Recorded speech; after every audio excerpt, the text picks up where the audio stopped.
Hello friends, আমি দেবজ্যোতি। আমার সাথে আজকে আছে অরিত্র।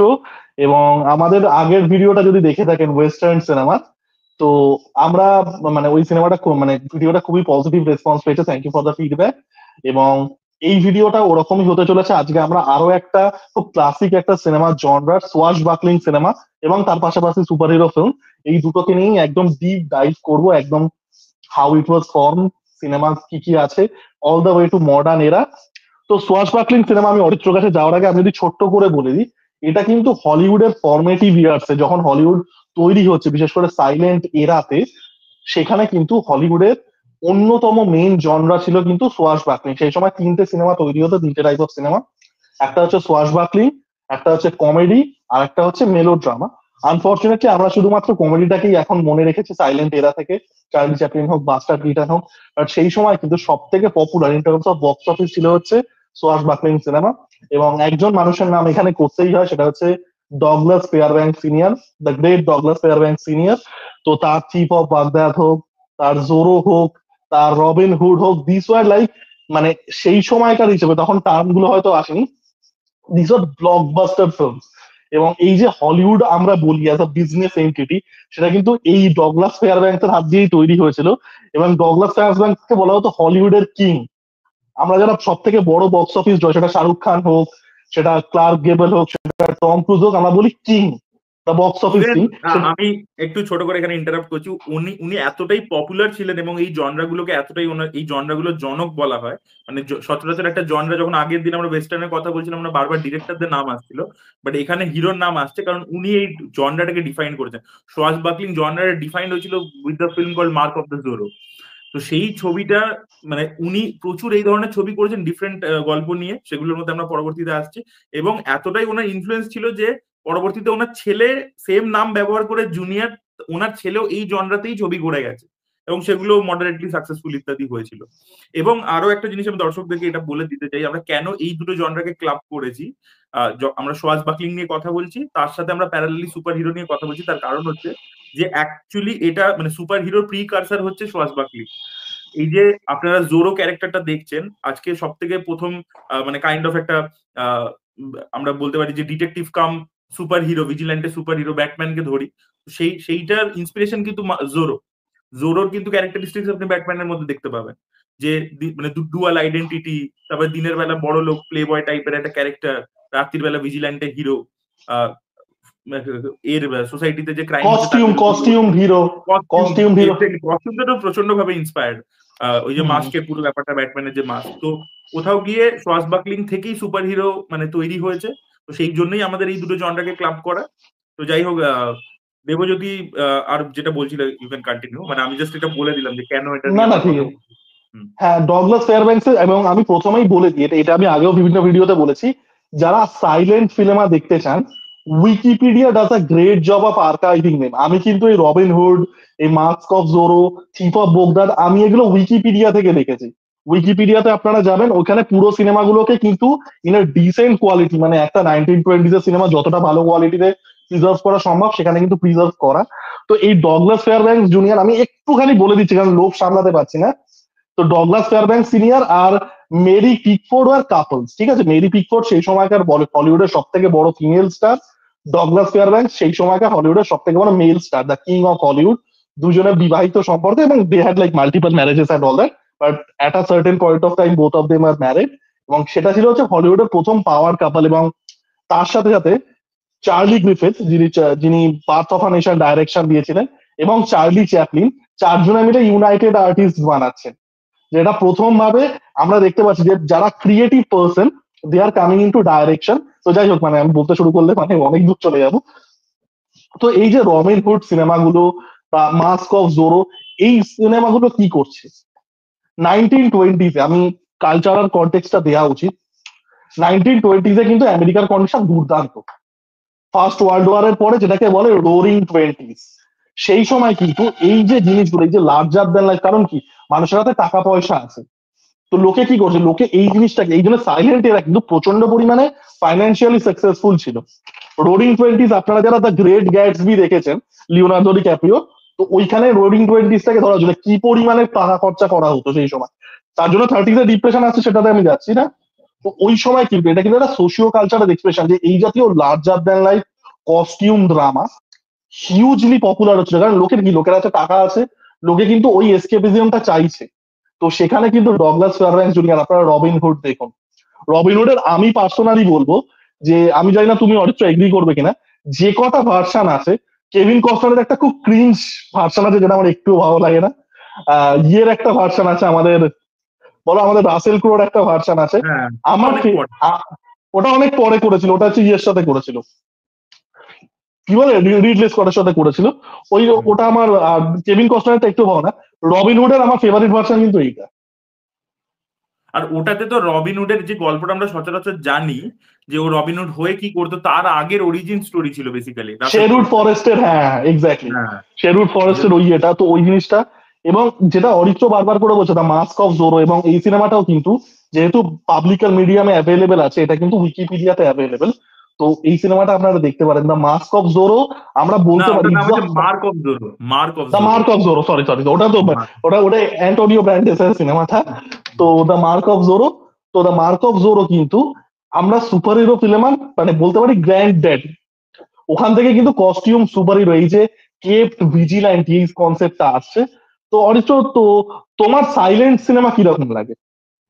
না, আমি এটা ওটার মধ্যে আসছি। আমি তার আগে বলতে চাই যে এই যে সোয়াস বাকলিং জনরাটার, আর মানে যখন আমরা নিয়ে কথা বলছি তখন আরেকজনের নাম আনতেই হবে, যে এই জনরাটার মধ্যে পাথ ডিফাইনিং কিছু নভেল লিখেছেন, যার নাম হচ্ছে আলেকজান্ডার ডুমাস, যে নিয়ে আসে, থ্রি মাস্কিটিয়ার্স নিয়ে আসছে। কাউন্ট ঠিক অফ আছে, Monte Christo. Count of Monte Christo. তো এইগুলো কাউন্ট অফ মন্টে ক্রিস্টো আমার মনে হয় সানডে সাসপেন্সের থ্রু দিয়ে অনেক লোকে দেখেছে। দুর্দান্ত, হ্যাঁ হ্যাঁ, আমিও। এবং এই সোয়াস বাকলিং এর ইতিহাসটা দেখলে ওই সময়টাতে কিছু কিছু পার্টিকুলার গল্প আছে যেগুলো বারবার বারবার রিমেক হয়েছে, যেরকম রবিনহুড ছিল, জোরো ছিল, তারপরে কাউন্ট অফ মন্টে ক্রিস্টো ছিল, থ্রি মাস্কেটিয়ার্স ছিল, তারপরে প্রিজনার অফ জেন্ডা ছিল। ঠিক আছে, তারপরে ওই একটা গল্প ছিল না, ওই man in the iron mask নাকি নাম ছিল গল্পটা। The man in the iron mask, হ্যাঁ। ওটা এক্স্যাক্টলি। ওই তো থ্রি মাস্কিটিয়ার্স টাইপেরই গল্প। হ্যাঁ, হ্যাঁ, হ্যাঁ। ওটা ওই তো মিড, ওই হ্যাঁ। এই এই পার্টিকুলার কিছু গল্প আছে যেগুলো কিন্তু বারবার বারবার রিমেক হয়েছে। এবং এই সোয়াস বাকলিং জনরাটাতে আপনি যদি হিরোটাকে দেখেন, এই জনরা তো কিছু ট্রোপস আছে, তো এখানে হিরো প্রচন্ড একটা রাইচিয়াস ম্যান, সে দেশের জন্য লড়ছে। ঠিক আছে, তো সেরকম একটা ব্যাপার, একটা ইমেজ ছিল। এবং এই সোয়াস বাকলিং এর সব থেকে ইম্পর্টেন্ট অ্যাসপেক্ট হচ্ছে যে সোর্ড ফাইটিং, ফেন্সিং যাকে আমরা বলি। Fencing was a very important part, যদি আপনারা জোরো দেখে থাকেন, ছবি দেখে থাকেন বা কার্টুন দেখে থাকেন। এটা অ্যাকচুয়ালি দ্য লেজেন্ড অফ জোরো বলে একটা জাপানিজ অ্যানিমেও হয়েছে, যেটা সাহারা ওয়ানে আমি ছোটবেলায় দেখতাম, তখন জানতাম না ওটা জাপানিজ অরিজিনের, বাট ওটাও ব্যাপক ছিল। তো যাই হোক, তো ওই fencing was very very important. এবং এই যে এই যে সোয়াস বাকলিং ওখানে হয়েছে, সেটার অ্যাডাপ্টেশন কিন্তু আমাদের ইন্ডিয়াতেও সেই সময় হয়েছে। মানে নভেল লেভেলে তো অ্যাডাপ্টেড হয়েছে, জিন্দের বন্দি হয়েছে, সিনেমাতে। পরবর্তীকালে ছবি হয়েছে, এবং হিন্দিতেও হয়েছে। এবং এই জনরাটা কিন্তু সিক্সটিজ, মানে আপনার ধরমবীর বলে যে একটা ছবি মনমোহন দেসাই বানিয়েছিল, সেখানে জিতেন্দ্রর যে ক্যারেক্টারটা, it was directly taken from any swashbuckling film. এবার সেটার মধ্যে অনেক কম্বিনেশন ইত্যাদি করে দিয়েছিল, বাট রাজ তিলক বলে একটা ছবি আছে আমার মনে পড়ছে, রাজকুমার কামাল হাসান এটা ছিল। রাজকুমারের হ্যাঁ, সিনেমা। তো ওটার মধ্যেও আপনারা এই সোয়াস বাকলিং এর ইম্প্যাক্ট দেখতে পাবেন। তো এইভাবেই আর কি, মানে এই জনরাটা ইভলভ করেছে এবং উইথ টাইম রয়েছে। পরবর্তীকালে এই জনরাটার সাথে অনেক কিছু কম্বাইন হয়ে গেছে। মানে সোয়াস বাকলিং এর সাথে কোথাও কি একটা ফ্যান্টাসি এলিমেন্ট জুড়ে একটা পাইরেটস অফ দ্য ক্যারিবিয়ান তৈরি হচ্ছে। ঠিক আছে, সেরকম ভাবে ইভলভ করেছে ব্যাপারটা পরবর্তীকালে, যেটা আমি অনেক পরের কথা বলছি, মানে 2000s এর পরে এই জিনিসটা হয়েছে। তো এইভাবে আর কি জনরাটা ইভলভ করতে করতে গেছে। সাইলেন্ট ফিল্ম আমি না সোয়াস বাকলিং এ দেখিনি, বুঝতে পারলে তো। সোয়াস বাকলিং এর সাইলেন্ট ফিল্ম বলতে আমি খালি মার্ক অফ দ্য জোরোটাই আমার দেখা আছে আর কি। মানে প্রচুর যে আচ্ছা দেখেছি ওই সময়, মানে ওগুলোর ব্যাপারে আমি জেনেছি, পড়েছি, ক্লিপস দেখেছি, ইত্যাদি দেখেছি, বাট যে একদম ওই সময় রেগুলারলি ফলো করে ছবি দেখা, সেইটা আমি সোহাগ আচ্ছা বাকলিং এর ক্ষেত্রে মানে দেখিনি আর কি, দেখতে পারিনি আর কি কোনো কারণে। আচ্ছা আচ্ছা, বাই দ্য ওয়ে, যেখানে যখন মার্ক অফ দ্য জোরোর কথা হচ্ছিল, আমি একটা ছোট্ট করে একটা অ্যানিকডোট বলে দিই। মার্ক অফ দ্য জোরো কিন্তু সেই সময় দাঁড়িয়ে থার্টিতে ইন্ডিয়াতে অ্যাডপ্ট হয়েছিল। ইট ওয়াজ আ মুভি কল্ড হান্টারওয়ালি, যেটা টেকনিক্যালি ইন্ডিয়ার first super hero film. Fearless Nadia করেছিলেন। It was a direct adaptation of mark of the Zorro. তো এটাও কিন্তু পারবে। এবং হান্টারওয়ালির একটা সিকুয়াল আসছে, হান্টারওয়ালি কি বেটি, যেটা ইন্ডিয়ার ফার্স্ট সিকুয়াল সিনেমা। তো সেই সময় থেকে ফ্র্যাঞ্চাইজ চলছে। ওই তো সময় খুবই অ্যাকচুয়ালি ওই ইন্টারেস্টিং। ফিয়ারলেস নাদিয়া যে হিরোইন হান্টার ভ্যালিতে ছিল, ওই ধরনের স্টান্ট বেসড ছবি অনেক করেছে। এই যে হুম। আপনারা আজকে এই যে মনমোহন দেসাইয়ের কথা আমি বলছিলাম, মনমোহন দেসাইয়ের ফাদার ওরকম প্রচুর স্টান্ট বেসড ছবি প্রডিউস করতেন। তারপরে এই যে আমাদের ফারা খান, ওনার বাবা ওনার বাবাও কিন্তু একসময় এই ধরনের এগুলোকে ইন্ডিয়াতে হিন্দি ইন্ডাস্ট্রিতে স্টান্ট বেসড ফিল্ম বলা হতো, ঠিক হুম। আছে? তো সেই সেই ছবি কিন্তু সেই সময় অনেকেই বানিয়েছে, ঠিক আছে? এবং পরবর্তীকালে একটা জনরা এসছিল যেটা বেসিক্যালি ইটালিতে হয়েছিল, আমি এটার মধ্যে একটু ছোট করে ঢুকছি, যেটাকে সোর্ড অ্যান্ড স্যান্ডেল বলা হয়, যেগুলো বেসিক্যালি ওই 50-60s এর লেট 50s-60s এ ঢুকছে, যেগুলো বেসিক্যালি হলিউডের যে এপিক ছবিগুলো হতো বেনহুড টেনুরের মতো, সেইগুলোকে রিপ অফ করবার চেষ্টা করতো করে আর একটু অ্যাকশন ইটালি। ট্যাকশন বাড়িয়ে দিয়ে, হ্যাঁ। হ্যাঁ, তো সেই সোর্ড অ্যান্ড স্যান্ডেল যে জনরাটা ছিল সেটাও কিন্তু ইন্ডিয়াতে অ্যাডাপ্টেড হয়েছে, দারা সিং ইত্যাদিকে আমরা ওই ধরনের ছবি করতে দেখেছি, ঠিক আছে? মানে সেইগুলো ইন্ডিয়াতে এসছে আর কি ওই সোর্ড অ্যান্ড স্যান্ডেল থেকে।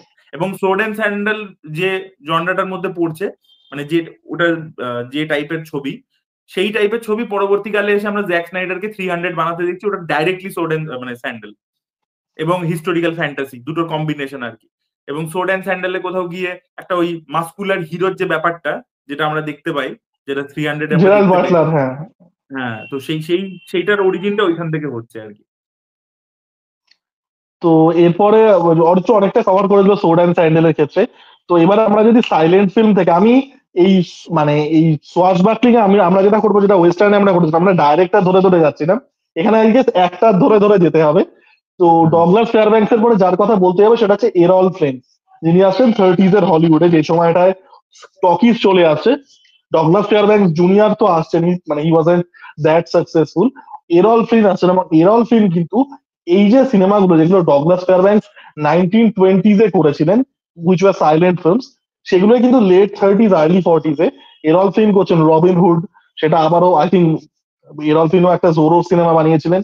So this movies are very successful is well.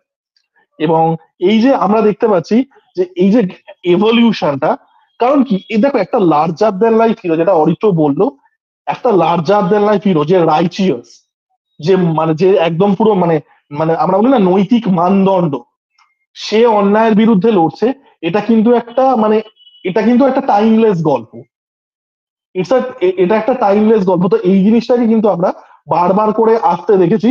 এবং এরল ফ্লিনের পরে আরেকজনের কথা অবশ্যই আসবে, অরিত্র কিছুটা বলেও দিল, সেটা অবশ্যই the great Charlton Heston. Charlton হেস্টনের পলিটিক্স নিয়ে তো আমি ফ্যান নই, মানে he made a lot of stupid statements and all that, but he was a great actor, মানে কোনো কথাই হবে না, he was a great actor. সেটা টেন কমান্ডমেন্টস হোক, সেটা বেনহুর হোক, সেটা দ্য অরিজিনাল স্পার্টাকাস হোক, যেটাতে কির্ক ডগলাস আর ইয়ে ছিলেন, চার্লটন হেস্টন ছিলেন, this is a fantastic actor. তুমি, তোমার চার্লটন হেস্টনকে কেমন লাগে? ভালোই। না, তোমার চার্লটন হেস্টনকে এত পলিটিক্যাল ফিগার কেমন লাগে? না না, পলিটিক্যাল আমি, দেখো আমি ওইভাবে না, মানে ওনাকে নিয়ে যে প্রচুর মানে পড়াশোনা করা, জানা ওনার ব্যাপারে, সেটা আমি মানে করিনি আর কি কখনো। আচ্ছা, তুমি, আপনারা যারা চার্লটন হেস্টনের সিনেমা দেখতে চান তারা তো খুব ভালো। যারা চার্লটন হেস্টনের পলিটিক্যাল ব্যাপার স্যাপার দেখতে চান, you guys should watch a documentary call bowling for Columbine, ঠিক আছে? সেখানে চার্লটন হেস্টন, যাই হোক আমি আর ঢুকছি না, লোকটা অত্যন্ত বড় একজন একটা।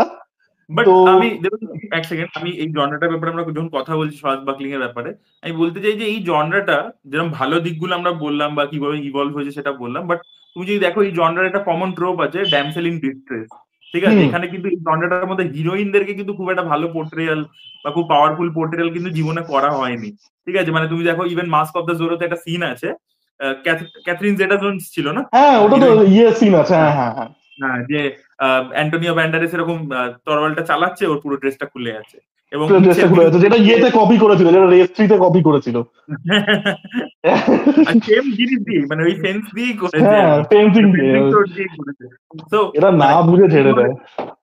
হ্যাঁ, এবং এই মানে মানে হিরোইনকে বাঁচাতে হবে, হিরোইন আর কি একটা মানে যে ফেঁসে আছে কোথাওর মধ্যে, তাকে গিয়ে বাঁচাতে হবে, তাকে উদ্ধার করতে হবে এবং ইচ্ছের বিরুদ্ধে গিয়ে তাকে কোথাও গিয়ে ফ্লার্ট করা, আহ মানে ওই ব্যাপারটা কিন্তু এই জনরাটার মধ্যে ছিল, যেটা এই জনরাটার একটা মানে নেগেটিভ সাইড আমি বলবো আর কি। হ্যাঁ দেখো, ওম্যান পোর্ট্রেল, আমি জিনিসগুলো না, আমার ব্যাপারটা কি বলতো, আমি কিভাবে, আমি জানি না, তুমি তোমার মতামতটা আমি শুনতে চাইবো। আমার ক্ষেত্রে ব্যাপারটা কি বলতো, যে এই যে আমাদের যে সমাজের যে দৃষ্টিভঙ্গিটা, এটা তো কোনোদিন কনস্ট্যান্ট ছিল না। আজকে হুম, আমরা যেগুলোকে মনে করছি যেগুলো পজিটিভ বা যেগুলো ভালো, সেগুলো হয়তো আজ থেকে 20 বছর বাদে সেগুলো হয়তো পারসিভ নেগেটিভিটি হতে পারে। এইভাবেই হুম, সোসাইটি ইভলভ করে। তো আমি সবসময় চেষ্টা করি কি বলতো, যে সেই সময়কার হিসেবে সিনেমাগুলো কিরকম, তুমি যেটা বললে অবশ্যই সোয়াশবাকলিং সিনেমায় কিন্তু একটা ওই ইয়ের প্রবলেম ছিল, একটা পেট্রিয়ার্কি রিলেটেড প্রবলেম ছিল। এবার সেই সময় দাঁড়িয়ে তুমি যদি দেখো, সেই সময় একটা সময় ছিল পুরোনো হলিউডে, এটা আমি ঠিক নিজের একটা ভিডিওতেও বলছিলাম, যে মেয়েদেরকে সিনেমা করতে দেওয়া হতো না। মেয়েদেরকে মানে ইট ওয়াজ লাইক প্রফেশন হিসেবে যেটাকে এতটাই নিচু দেখানো হতো, মেয়েদেরকে সিনেমা করতে অ্যালাউ করা হতো না। এবং প্রচুর সিনেমা সেই সময়কার পুরোনো 1910s আমি যদি যাই, male actors use to play female character. Hmm hmm hmm. প্রথম যে ভারতীয় সিনেমা রাজা হরিশ্চন্দ্র, রাজা হরিশ্চন্দ্র কিন্তু মেল ক্যারেক্টার মানে ফিমেল ক্যারেক্টার গুলো মেল ক্যারেক্টাররা মেকআপ নিয়ে করছে, there was no female character. তো হ্যাঁ মানে it's a good thing that মানে উই হ্যাভ ইভলভড, যে মানে অনেক দূর এসেছি। বাট হ্যাঁ, অবশ্যই ওই ড্যামসেল ইন ডিস্ট্রেসের তো একটা প্রবলেম তো অবশ্যই ছিল, মানে the women were not পোর্ট্রেড very well. এবং এটা পুরোনো ওয়েস্টার্ন সিনেমাতেও কাইন্ড অফ একই সমস্যা। হ্যাঁ এবার either treated as damsel in distress or হুকার, ওই ব্রদেলে হুকার না হলে ড্যামসেল ইন ডিস্ট্রেস। তো যাই হোক, মানে we have come a long way, that's a good thing. ওয়েস্টার্নের ক্ষেত্রে না কি বলতো পরবর্তীকালে ইভলভ করেছে, ঠিক আছে, কিছু হুম কিছু ক্ষেত্রে। কিন্তু সোয়াশবাকলিং এ দেখবে তুমি ইভেন মানে যখন পাইরেটস অফ দ্য ক্যারিবিয়ানও হচ্ছে সেখানে কিছুটা অ্যাকশন ট্যাকশন করাচ্ছে মেয়েটাকে দিয়ে, কিন্তু তবুও তুমি দেখবে ওখানে কিছু পোর্শন আছে যেখানে মানে একটু ড্যামসেল ইন ডিস্ট্রেস প্রবলেমেটিক। ব্যাপারটা। হুম হুম। হুম হুম। সেটা তখনও ওই রকমই রয়ে যাচ্ছে আর কি। তো এবার আমরা আসবো হচ্ছে দ্য অরিজিনাল ফিল্ম, সেটা হচ্ছে 11টা অস্কার 3টে সিনেমা জিতেছিল, বেনহুর, টাইটানিক আর legend of the lord of the rings এর থার্ড পার্টটা। তো বেনহুর সিনেমাটা আই থিঙ্ক সবারই খুব পছন্দের, অরিত্র তুমিও বলতে পারো। তো বেনহুর সিনেমাটা যদি কেউ না দেখে থাকেন তো ভাই অবশ্যই দেখুন। Just the chariot race part, সেই সময় লেট এক্স্যাক্টলি। 50। অ্যান্ড আপনাদেরকে এটাও বলতে চাই যে এই যে বাহুবলী তৈরি হয়েছে, এস এস রাজামৌলির ডাইরেক্ট ইন্সপিরেশন বেনহুর থেকে আছে। আপনারা ছবিটা দেখলে যদি বেনহুর দেখেন আপনারা বুঝতে পারবেন যে এই বাহুবলীর পিছনে ডাইরেক্ট ইন্সপিরেশন বেনহুর থেকে আছে। ওই চ্যারিয়ট ড্রেসিং এর কথা দেবো যদি বলছো, দ্যাট ওয়াজ আইকনিক সিন। তো সেই চ্যারিয়ট ড্রেসিং এর কিছু সিকোয়েন্সেস কে রিক্রিয়েট করবার চেষ্টা বাহুবলীর হুম। মধ্যে করা হয়েছে। বেনহুরের একটা 2015 না 16 সালে আর একটা রিমেক হয়েছিল, হ্যাঁ, ওটা কি ডিজাস্টার হয়েছিল, ওটা দেখেছো? দেখিনি আমি ওটা। না, ওটা দেখি না, মর্গান ফ্রিম্যান ছিল, আর মানে আমি কাউকে চিনিও না, মানে ঠিক জুথ হয়নি। মানে হ্যাঁ বেনহুড সিনেমাটা, বেনহুড সিনেমাটা আপনারা যারা ভাবছেন হয়তো 50s এর cinema, Ben Hur movie has aged really well, ঠিক আছে? আপনারা অরিজিনাল সিনেমাটা এখনো দেখতে পাবেন, এন্টারটেইনড হবেন ভাই। 11টা অস্কার শুনে দেখতে হবেন, এন্টারটেইনড হবেন। তো you guys should watch this. আর বাহুবলীর পেছনে আরো একটা সিনেমার ইন্সপিরেশন ছিল, যেটা হচ্ছে দ্য 10 কমান্ডমেন্টস, যেটা 1952-তে আসছে, ওটারও কিন্তু একটা হিউজ ইন্সপিরেশন ছিল। তো বেনহুর সিনেমাটা আমি যেটা বলবো, যে আমরা আগের দিন ওয়েস্টার্ন সিনেমার কথা বলছিলাম, যে দ্য সার্চার্স অনেক দিক দিয়ে দেখতে গেলে ওয়েস্টার্ন সিনেমাটার মানে ওটার পিক, মানে কালমিনেট করছে, পিক করছে সার্চার্সে গিয়ে। তো তোমার কি মনে হয়, মানে মানে বেনহুর কি সোয়াশবাকলিং সিনেমার পিক? বেনহুরকে তো আমি এক্স্যাক্টলি সোয়াশবাকলিং বলবো না, আমি তো ওটাকে রাদার মানে ওই পিরিয়ড অ্যাকশন, হ্যাঁ। পিরিয়ড এপিক, ওই মানে হিস্টোরিক্যাল ফ্যান্টাসি ওরকম একটা হুম জনরার মধ্যে, মানে যেটা 300 এর প্রিকারসর আর কি বলা যেতে পারে। হুম হুম। ওটাকে আমি এক্স্যাক্টলি সোয়াশবাকলিং তো বলবো না আর কি, প্রথম কথা। হ্যাঁ ডেফিনেটলি মানে জনরা ওয়াইজ মেকিং ওয়াইজ সবকিছু মানে। অ্যান্ড এই দুর্দান্ত। যে আর Debjyoti, correct me if I am wrong, মানে আমি জানি না, আমার ঠিক মনে পড়ছে না এক্স্যাক্টলি। বেনহুর সেই সময়কার সব থেকে এক্সপেন্সিভ প্রোডাকশন ছিল, রাইট? সব থেকে এক্সপেন্সিভ প্রোডাকশন ছিল। সব থেকে এবং এক্সপেন্সিভ প্রোডাকশন ছিল, যেটা তারপরে ক্লিওপ্যাট্রা হচ্ছে, আরো একটা হিস্টোরিক ফিল্ম যেটা এলিজাবেথ টেলর করছে, সেটা ভেঙে দিচ্ছে। তার আগে অব্দি বেনহুর ছিল। হ্যাঁ, তো এবং ওইটা আই থিঙ্ক মানে একটা মানে যেরকম বললাম আমরা মার্ক অফ দ্য জোরের কথা বলছিলাম যে জনরা ডিফাইনিং ফিল্ম, সেরকম বেনহুর একটা জনরা ডিফাইনিং ফিল্ম আর কি। যে ওটা থেকে আর কি জিনিসটা সেট হচ্ছে যে এইরকমই হতে হবে ছবিটাকে দেখতে, বা মানে ট্রোপস গুলো এরকম ভাবেই ইউজ করতে হবে। এক্স্যাক্টলি। মানে এই যে আমরা ধরুন আমরা চোখ বন্ধ করলে একটা পিরিয়ড অ্যাকশন সিনেমার যে এস্থেটিক্সটা ভেসে ওঠে, বড় বড় মানে ঘোড়ায় টানা গাড়ি, একটা আর্মার পরে লোকজন আসছে হাতে তলোয়ার নিয়ে, বল্লম নিয়ে, ওই পুরো এস্থেটিক্সটা যেটা আমাদের চোখ বন্ধ করলে আমরা যদি পিরিয়ড অ্যাকশন কথাটা শুনি, যে এস্থেটিক্সটা আমাদের ভেসে ওঠে, ওটা কিন্তু বেনহুডের এস্থেটিক্স। ওটা থেকে কিন্তু পুরো জিনিসটা আসছে, মানে কাইন্ড অফ মানে ওটাই অরিজিন পয়েন্ট। তার আগেও অবভিয়াসলি ছিল, যেমন যেটা অরিত্র বলে যে পিরিয়ড অ্যাকশন এবং সোয়াশ বাকলিং অ্যাকশন, যেটা 1920s-30s এ হতো, Errol Flynn, Douglas Fairbanks, it is merging together. তো খুবই ভালো সিনেমা। ইয়েস। আচ্ছা দেবজিৎ, তোমার ট্রয় ছবিটা কেমন লাগে? ট্রয়ও তো এই জোনের মধ্যেই পড়ছে। ট্রয় ভালো লাগে, আমার ট্রয় ভালো লাগে। আর ট্রয় আমার আমার খুব ভালো লাগে। ছোটবেলায় আচ্ছা, এটা তো যারা মানে এটা একটু নস্টাইলজিয়াতে আমি ঢুকবো। ছোটবেলায় এইচবিও যখন ছিল, এইচবিও সূর্যবংশন ছিল হচ্ছে ট্রয়, তাই না বল? আমি ট্রয় সিনেমাটা আমি যে মানে বিটস অ্যান্ড পিসেতে তো বাদই দাও, আমি পুরোটা মনে হয় 8-9 বার দেখেছি টিভিতে কিন্তু। তো না দারুণ আমরা ট্রয় লাগতো আমার। টিভিতেই দেখেছিলাম। আর ট্রয়তে আমি একটা ছোট আপনাদেরকে ট্রয় ছবিটার ক্ষেত্রে মানে ট্রিভিয়া দিতে চাই যে ঐশ্বরিয়া রায়কে অ্যাকচুয়ালি মানে রোলটার জন্য অ্যাপ্রোচ করা হয়েছিল, হিরোইনের রোলের সিরিয়াসলি জন্য। এটা আমিও জানতাম না, হ্যাঁ হ্যাঁ হ্যাঁ হ্যাঁ। জানতাম না। বাট যেহেতু বলিউডে অনেকগুলো কমিটমেন্টস ছিল, তাই জন্য ওটা করতে পারেনি আর কি। বাট সেই সময়টা ঐশ্বরিয়া রায় অনেকগুলো ছবি আর কি হলিউডে করছিল, তুমি যদি দেখো দ্য ওর মিস্ট্রিজ অফ আশেপাশে। স্পাইসেস টাইসেস করেছে, হ্যাঁ হ্যাঁ। হ্যাঁ। তো তারপরে ওই মিস্ট্রি অফ স্পাইসেস সিনেমাটা আমার অতটা ভালো লাগে না। Pride and pride and prejudice, prejudice. ওই ওই সময়টাতে she was called for Troy. এবং হেলেনের চরিত্রটাই ওর করার কথা ছিল আর কি। তো মানে মিসড আমার অপরচুনিটি। খুব পছন্দের ছবি। এবং এই যে এস এস রাজামৌলির কথা হচ্ছে, যেহেতু এস এস রাজামৌলি এই জনরাটার মধ্যে এখন খুব অপারেট করে ইন্ডিয়ার মধ্যে অ্যাটলিস্ট, এই ফ্যান্টাসি, হিস্টোরিক্যাল ফ্যান্টাসি এই জনরাটার মধ্যে। তো এস এস রাজামৌলির একটা ছবি আছে কাবাডি নিয়ে, এই সরি কাবাডি বলছি, আমাদের রাগবি নিয়ে। ঠিক আছে, রাগবি নিয়ে ছবিটা আছে, ছবিটার নাম হচ্ছে সাই বলে। ঠিক আছে, এবার সেই ছবিটার মধ্যে ওই ট্রয়ের যে প্রথম যে ব্র্যাড পিটের ইন্ট্রো অ্যাকশন সিনটা, যে একটা সেই বড় আচ্ছা, বিশাল একটা জাইগান্টিক লোকের সাথে লড়ে, ওই দৌড়ে গিয়ে হ্যাঁ এরকম হ্যাঁ কাঁধের হ্যাঁ। মধ্যে তরকারিটা ঢুকিয়ে দেয়, ওই সিকোয়েন্সটা থেকে ঝাপা একটা সিকোয়েন্স আছে জানো তো রাজাবল্লীর ছবিতে। সাই না ছবিটার আমি সাই মধ্যে সিনেমাটা দেখিনি ভাবে এটা, দেখতে মানে পারো। দেখো কোথা থেকে। মানে খুব ক্যাম্পি ছবিটা, নেচারটা প্রচন্ড ক্যাম্পি, কিন্তু ছবিটা কিন্তু বেশ ইন্টারেস্টিং ছবি। এবং ছবির লাস্ট হাফ অ্যান আওয়ার পুরো ছবিটা কিন্তু রাগবির উপর বেসড, মানে রাগবি খেলা হচ্ছে আচ্ছা এবং মানে পুরো ডিটেলে এটা ম্যাচটাকে কোনোদিন দেখতে। হয়েছে? হ্যাঁ এটা আমি আমি আমি রাজামৌলির বেশি সিনেমা দেখি না, আমি রাজামৌলির মাক্ষী দেখেছি, আর যেটা কি একটা নাম মানে সাউথের নামটা আমি জানি না, মাগাধীরা দেখেছি, আর বাহুবলী দুটো বার, আর অবভিয়াসলি এই কটাই মানে দেখেছি প্রথম বেসিক্যালি দিককার। রাজামৌলির যে ওই হিস্টোরিক্যাল বা ফ্যান্টাসি ছবিগুলো বানাবার যে ইচ্ছে ছিল, এবং তখন তেলেগুতে বাজেট পারমিট করতো না বা ইন্ডাস্ট্রিটা ওই রকম ছিল না, কিন্তু সেটার ইন্সপিরেশনটা ওর কাজের মধ্যে তখন থেকেই বোঝা যায়, যে সাইয়ের মধ্যে ওটা করবার চেষ্টা করছে, যে ওরকম দৌড়ে এসে ওরকম কাঁধের মধ্যে মেরে দিল। তো ওইগুলো আর কি মানে তখন থেকেই ছিল আর কি। তো যাই আচ্ছা হোক, অরিত্র, ট্রয়ের সিকুয়েল হচ্ছে, ট্রয়ের তো সিকুয়েল হচ্ছে। ট্রয় সিকুয়েল হচ্ছে, ট্রয় সিকুয়েল হচ্ছে, ক্রিস্টোফার। যেটা যেটা নিয়ে আমার কোনো আশা নেই। এই হলিউড জবে থেকে ক্যাশ গ্র্যাব বন্ধ করবে, না এই না না না, আমার আমি কোনো মানে না না, আমি ট্রয় সিকুয়েল বলছি কি সেন্সে বলতো, যে ট্রয়ের যে গল্পটা মানে ট্রোজান ওয়ারের যে গল্প, তার ওডিসির পার্টটায় ফোকাস করবে। মানে আমি বলছি যে ওটার পরবর্তীতে যে ওডিসিয়াস এর যে জার্নিটা, ওডিসি, যে হ্যাঁ বাড়ি হ্যাঁ ফেরার হ্যাঁ, জার্নি, ওডিসি। সেটা নিয়ে তো ক্রিস্টোফার নোলান বানাচ্ছে ওডিসিয়াস। হুম হুম। তো সেইটা দেখা আমি যাক বলছি কিরকম হয়। যে গল্প ওয়াইজ আর কি সিকুয়েল আর কি। তো তোমার ওই ছবিটা থেকে আচ্ছা কি এক্সপেকটেশন আছে, মানে এই আমার ওই ওডিসিয়াস এর? আমি না মানে আমি ঠিক বুঝতে পারছি না কিরকম হবে। ক্রিস্টোফার নোলানের আমার লাস্ট সিনেমাটা এটার জন্য প্রচুর গালাগালি খাবো, লোকে বলবে সিনেমা বুঝি না এন্ড অল দ্যাট, টেনেট কিন্তু আমার ভালো লাগেনি। না টেনেট ইভেন আমারও মানে মনে হয়নি ইভেন ভালো। অনেস্টলি আমি বলছি এটার জন্য প্রচুর গালাগালি খাবো। ওপেন হাইমার আমার কিন্তু মারাত্মক কিছু লাগেনি।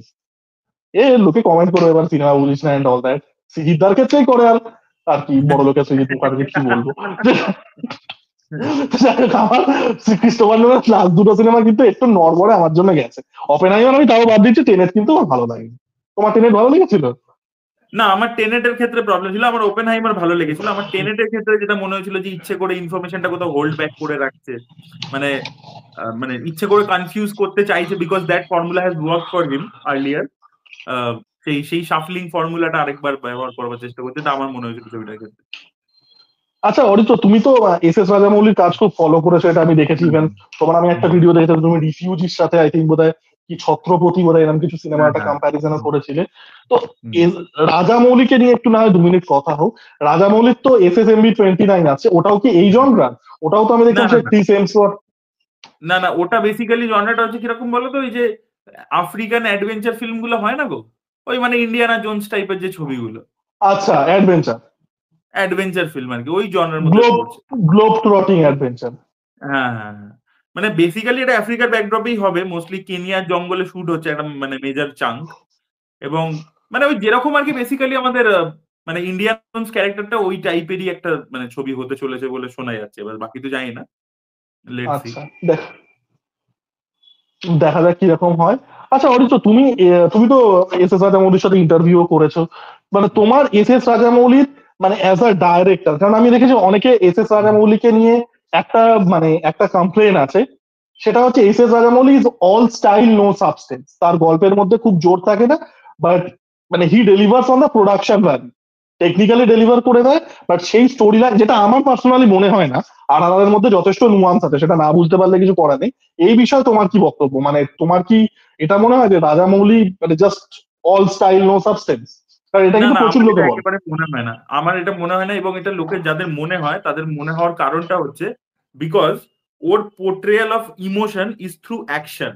মানে ধরো, হুম একটা একটা একটা সিন আছে, ঠিক আছে? ধরো সেই সিনটার মাধ্যমে তুমি একটা certain kind of emotional high দর্শককে দিতে চাইছো। Generally directors will go for মানে কি বলবো, ড্রামাটিক সিন, মানে ডায়লগ হেভি হুম অ্যাপ্রোচ। ঠিক আছে, সচরাচর সেটা হলিউডের যে এপিক ফিল্ম সেখানেও তুমি দেখবে ডায়লগ হেভি জিনিস কনভারসেশন ছিল। বা যদি আমি ইন্ডিয়াতে বলি, ওর কাউন্টার পার্ট সঞ্জয় লীলা ভান্সালির ছবিতে প্রচন্ড হাই অকটেন হুম ড্রামা থাকে, but it is through conversation. এবার রাজামৌলির way of portraying that emotion is through actions only. মানে ধরে নাও দুটো বন্ধুর মধ্যে দেখা হচ্ছে, ঠিক আছে? আমি আর একটা সিনের এক্সাম্পল দিচ্ছি। এবার সেখানে একটা সিনের মধ্যে পুরো ছবিটা সাম আপ করা আছে। যে ওদের ইন্ট্রোডাকশন যে সিনটা আছে না, যেখানে দুজনে ওই বাচ্চাটাকে বাঁচাচ্ছে ব্রিজের নিচে, হ্যাঁ হ্যাঁ হ্যাঁ, ওই ওই এই ঘোড়া আর বাইক। হ্যাঁ, ওইটার মধ্যে কিন্তু পুরো ছবিটা সাম আপ করা আছে। তুমি যদি ভালো করে দেখো, যে জুনিয়র এনটিআর ক্যারেক্টারটা, ও কিন্তু ওর কিন্তু দেশ স্বাধীনতার ব্যাপারে কোনো আইডিয়া নেই। ও কিন্তু এসছে ওই বাচ্চাটিকে বাঁচাতে, ঠিক হুম আছে? বাচ্চাটিকে বাঁচাতে, মেয়েটিকে বাঁচাতেই এসছে। অন্যদিকে রামচরণের ক্যারেক্টারটার মোটিভ কি, যে ও দেশের জন্য লড়ছে। ও যে কোনো মানে মানে হেন তেন প্রকারণ যা কিছু করবে টু গেট দোজ ওয়েপেন্স, যাতে ও নিজের যে গ্রুপটাকে আছে তাদেরকে বাঘি। হুম হ্যাঁ ওয়েপেন্স দিতে পারে, দিয়ে ফ্রিডম স্ট্রাগলটা শুরু করতে পারে। এবার তুমি দেখবে ওরা যখন ব্রিজ থেকে দুজনে ঝাঁপায়, ঠিক আছে, রামচরণের হাতে ইন্ডিয়ার পতাকাটা থাকে, আর হুম জুনিয়র ইন্ডিয়ার বাচ্চাটাকে ধরে আগে, ঠিক আছে? তাহলে দেখো ওদের গোলটা ওখানেই ওই ভিজুয়াল মানে ইমেজের মাধ্যমেই এসে গেল। এবার হুম তুমি দেখো ওরা দুজন দুজনকে পাস অন করে দেয়, বাচ্চাটাকে দিয়ে দেয় রামচরণকে, আর জুনিয়র এনটিআর এর হাতে চলে আসে হচ্ছে ইন্ডিয়ার ফ্ল্যাগটা, দিয়ে ও পাসিং ফ্ল্যাগটাকে দ্য গিয়ে টর্চ। নিজেকে জড়িয়ে নেয়। এবার এই যে পাসিং দ্য বাটন, এবার তুমি দেখবে ছবির মধ্যে তাই হয় কিন্তু। রামচরণ কিন্তু একটা টাইমের পরে বাচ্চাটাকে বাঁচাতে শুরু করে, এবং জুনিয়র এনটিআর রামচরণের থেকে ইন্সপায়ার্ড হয়ে ও ফ্রিডম স্ট্রাগলে জড়িয়ে যায়। নাহলে ওর কিন্তু ব্রিটিশদের বিরুদ্ধে আলাদা করে যে মাদারল্যান্ড ছেড়ে দাও এই ব্যাপারটা ছিল না। সো দে আর না মানে passing each others mission to each other. তো সেই এইটা কিন্তু দেখো, এটাকে ফ্র্যাকচার স্ট্রাকচার বলে, যে গোটা ছবিটার সামেশনটা তোমার মানে সাম আপটা একটা সিনের মধ্যেই আছে, ঠিক আছে? হুম এবং তার সাথে আচ্ছা এই আইকে। ওয়াটার আর ফায়ারের যে সিগনিফিকেন্সটা, জলের মধ্যে পড়ছে, সেখানে আগুনও আছে, সেখানে হুম দুজনে হেঁটে গিয়ে হাত মেলাচ্ছে। তো দেখো তুমি, মানে পুরো ছবিটার ইমোশনটা ওইটার মধ্যেই আছে কিন্তু, but it is told through visual মানে অ্যাকশন হেভি থিং। এবং গোটা ছবির যা যা কিছু হচ্ছে সবকিছু অ্যাকশন, মানে বাবা ছেলের সম্পর্ক যদি নিউয়ান্সটাকে বিল্ড করছে অজয় দেবগন আর রামচরণের মধ্যে, অ্যাকশন যে দিয়ে, অ্যাকশন দিয়ে। সেটাও অ্যাকশন দিয়ে বিল্ড করছে। সো ওর পুরো কেরিয়ারটাই তুমি যদি দেখো, it is heavily charged on emotion, প্রচন্ড ইমোশন হেভি। এবং সেকেন্ড হচ্ছে ওই ইমোশনের পোর্ট্রিয়ালটা ইজ থ্রু অ্যাকশন। এবার সেইটাকে ও গ্র্যান্ড স্কেলে নিয়ে যেতে পেরেছে, মানে ইনোভেটিভ, মানে অ্যাকশনটা একটা টাইমের পরে ইনোভেটিভ হয়ে যাচ্ছে আর কি, ঠিক আছে? It is not treating as a set piece only, it is মানে মানে taking the story forward, and it is also enhancing the emotion. ওই জন্য তুমি দেখবে ওর প্রতিটা ছবিতে যাই অ্যাকশন হয়, it is driven by very মানে হাই ইমোশন আর কি। মানে তো জিনিসটা এটাই আমার মনে আইসোলেশনে হয়। কিন্তু সেট পিসটা হচ্ছে না। আচ্ছা এই না, জন্য মনে হয় আইসোলেশনে আর আর হচ্ছে না। আর আর আর আমার মনে হয় এই জন্য কোথাও গিয়ে এই যে নুয়ান্সটা তুমি যেটা বললে, অ্যাকশন তো আর হুম, আর অকল্পনীয় ছিল, লাস্ট থার্ড মানে থার্ড একটা তো পুরোটাই অ্যাকশন। আর হুম, ইয়ে আর আই থিঙ্ক এই জন্য আর আর কিন্তু বাইরে বেশি অ্যাপ্রিসিয়েটেড হয়েছে, কারণ পিপল হ্যাঁ, saw both the substance as well as the nuance in story tell. যেটা হুম, আমাদের কোথাও কোথাও গিয়ে মনে হয় লোকে শুধু ওইটাই দেখেছে। তারপরে হয়তো একটা পলিটিক্যাল কন্ট্রোভার্সি হয়েছিল খুবই বোকা বোকা, সেটা আমি তো রক্সি পর্যন্ত না।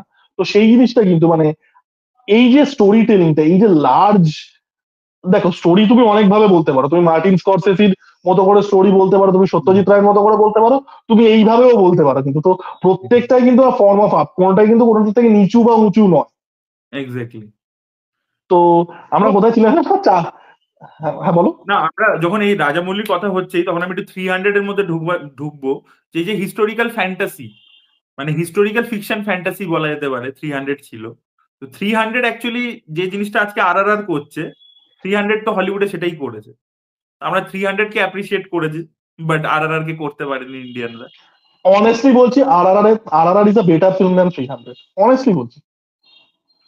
ইটস হাই অন আমার তো ইমোশন। তাই, হাই অন ইমোশন। এবং আমার যেটা মনে হয় যে RRR কোথাও গিয়ে, RRR প্রচন্ড over the top cinema, but RRR কোথাও গিয়ে একটু হলেও গ্রাউন্ডেড। 300 তো ওই পার্সিয়ানদের ইনভেশনের গল্পটাই বলছে, কিন্তু হুম। আমার যেটা মনে হয় যে 300 কোথাও গিয়ে না মানে একটু ওভার দ্য টপ চায়, মানে না আমার এক- ওভার দ্য টপ নেচারের জন্য আমার কোনো প্রবলেম মনে হয়নি ছবিটার মধ্যে। ছবিটা ভিজুয়ালি না যেসব ছবিটা জিনিসপত্র আমারও করেছে। ব্যাপক লাগে, আমারও ব্যাপক লাগে। আমি বলছি RRR আর 300 এর মধ্যে বলতে হলে আমি কিন্তু RRR কে একটু হলেও এগিয়ে রাখবো। আচ্ছা, না আমার কাছে দুটোই ইকুয়ালি স্পেশাল। আচ্ছা, কারণ আমার 300 মানে 300 আমি যখন প্রথম ছোটবেলায় দেখে আমি দেখে বারবার অনেকবার 300 এর কথা উঠেছে। আমার 300 ছবিটা ব্যাপক লেগেছিল। মানে আমারও ব্যাপক এরকম যে একটা লেগেছিল। কমিক বুকের মতো একটা ফিল তুলে আনা ছবির মধ্যে, ঠিক আছে? মানে তার আগেও তো আমরা প্রচুর এরকম যুদ্ধে বেশ ছবি দেখেছি, পিরিয়ড অ্যাকশন ফিল্ম, কিন্তু কেউই মানে ইভেন তুমি দেখো না, মানে আমাদের মেল গিবসনই তো কতগুলো করেছে, কিন্তু জ্যাক স্নাইডার ওইটা যে ভিজুয়ালটাকে পুরো ফ্র্যাঙ্ক মিলারের নভেলটাকেই যেন সিনেমাতে দেখতে পাচ্ছি, হুম। সেটা মানে দুর্দান্ত ভাবে করেছিল। না ইভেন গ্ল্যাডিয়েটার দেখো, Gladiator is definitely a better film than 300। গ্ল্যাডিয়েটারও হ্যাঁ, কিন্তু ওই ফিলটা নেই। না, Gladiator overall cinema better, but হ্যাঁ, গ্ল্যাডিয়েটারে কিন্তু ওই ফিলটা নেই। গ্ল্যাডিয়েটার মধ্যে একটু না, রাস্টিক একটা ব্যাপার আছে, একটু হুম, গ্রিটি একটা ব্যাপার আছে। 300 হ্যাঁ ভিজুয়ালি 300 খুব সুন্দর।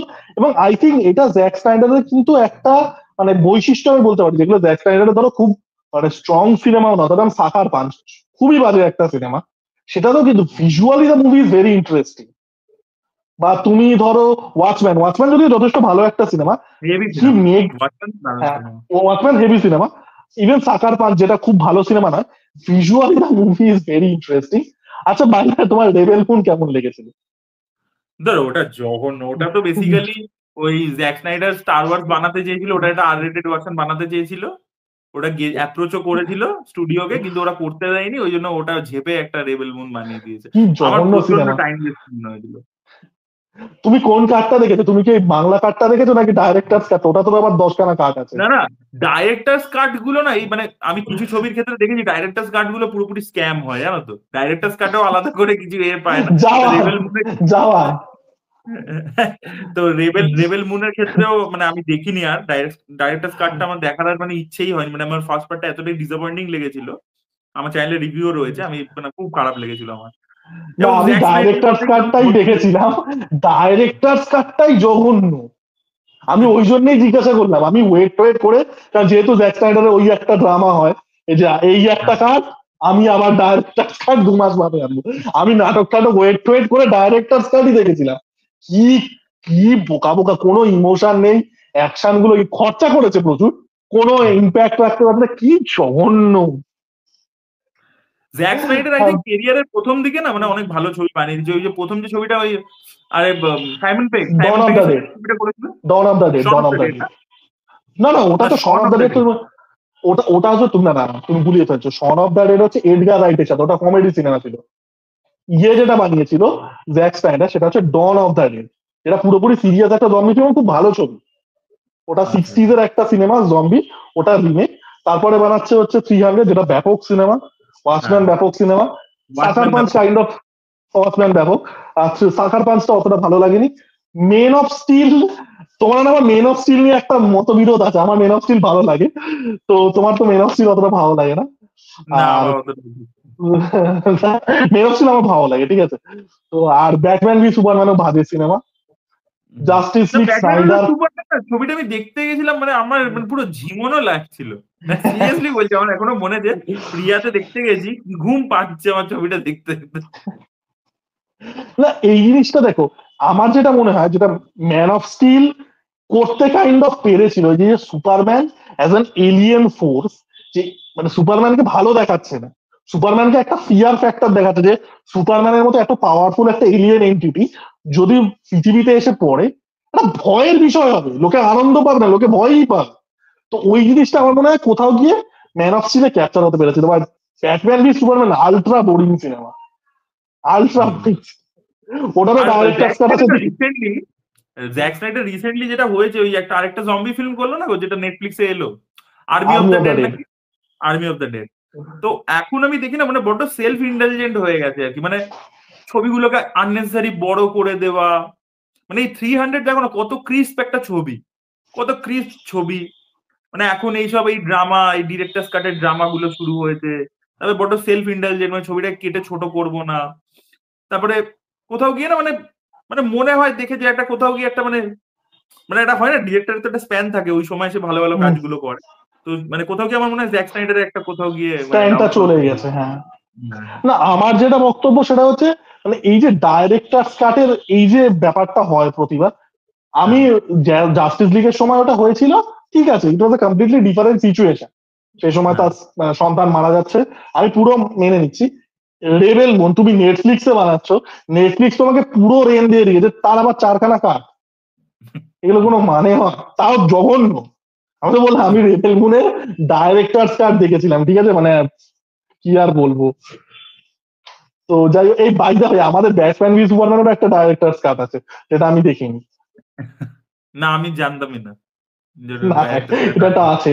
না, কারণ অনেক মানে স্নাইডার ফ্যান আছে, মানে এটা মানে ওদের স্নাইডার ফ্যানদের যে লজিকটা কিরকম বলতো, তুই থিয়েটারে তুই ডাইরেক্টর কাটটা দেখ।